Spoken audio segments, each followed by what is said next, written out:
Well, the question in Green Bay is how do you improve on 15-1? And it may not be to go 16-0, but have a deeper run in the playoffs.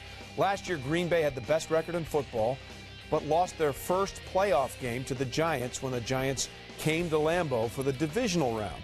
Now, these are interesting times for Mark Murphy. He begins his 5th season with the Packers as their president, and in the previous 4, the Packers are 20 games over 500 in the regular season, and of course they took down Super Bowl 45 after the 2010 regular season. And we're delighted to be joined here on NFL Live by Packers president Mark Murphy. Okay, I'm going to play Packer fan here. I'm going to put on my foam cheese head and everything else. You can be owner. You can Packer owner. Sure. True. You have some loose shares, just let me know. Throw them my way. You're 15-1 last year. Don't win a playoff game. What has the team done to make sure that scenario doesn't happen again in 2012? Well, we really, I think if you focus on our draft, the first 6 picks were all on defense. I think we've helped ourselves there. And, we had a number of key players injured last year that struggled on defense. Probably the best example is Tramon Williams. Right. In our Super Bowl run in 2010, he was a shutdown corner and may have been our most valuable player on the Super Bowl team. So getting some of those players back, I think some of the rookies, I think Nick Perry is going to have an impact, and looks like Jarrell Worthy will both help us in terms of getting more pressure on the quarterback. That's probably where we dropped off the most.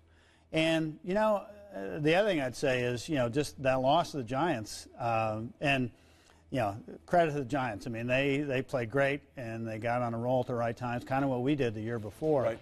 But I think for our players, that left a really bitter taste in their mouths. I think they're anxious to get back and get back on the field and end the season on a much better note than we did last year. You made the most difficult call anybody's ever going to make a few years ago, deciding to not bring back Brett Favre and go with Aaron Rodgers, which looks great now, but at the time, he was a very unproven commodity. Sure. What did you and Ted Thompson and everybody else know?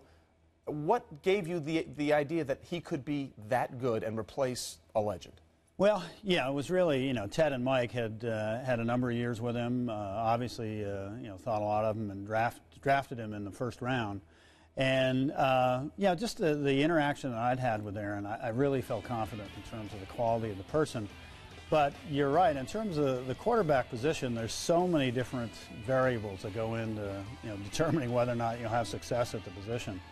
But, we just, he had, from a physical standpoint, he's got the arm strength, he's athletic, he can move, he can create plays. But what I didn't realize is just, what a competitor he is, and so intelligent. He studies the game, and I just couldn't be more pleased and proud of what on the field. He's almost taken the level of play at the quarterback position to a new level. And well, last year was ridiculous. He had 45 touchdown passes, only 6 interceptions. If you go plus 30 in that category, no, that'll be good. You're doing well. The highest QB rating ever. But as good as he is on the field, the way he handles himself off the field, and that was a difficult situation. And he just handles everything. Got a calmness about him, and he's a great leader, and we're very fortunate. But as someone who's in charge of a team, and every game is critical. How concerned are you? Because we've seen pass interference calls this summer go way down as opposed to the last couple of years. Yeah. How concerned are you that a non-call by a replacement official may make or break your season?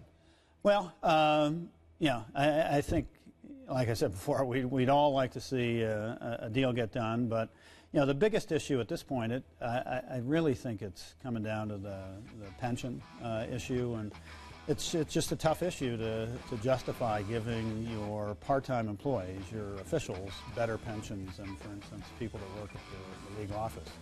So we're where we are now. I have confidence that the officials will do a good job. The reality is, even our regular officials make mistakes. So you're going to have mistakes, but you want to minimize those. And I think the steps that the league has taken will ensure that we don't have a big game-changing mistake. In your opinion, how long before they're back on the field? I hope it's done quickly. We were very hopeful that this past weekend a deal would be reached, and it sounds like we were close, but things fell apart. But hopefully sooner rather than later we're able to reach a deal with them. I think everybody's looking forward to that. I know you're looking forward to the season opening up against the San Francisco 49ers. Mark, we appreciate you being with us. Thank you, Trey.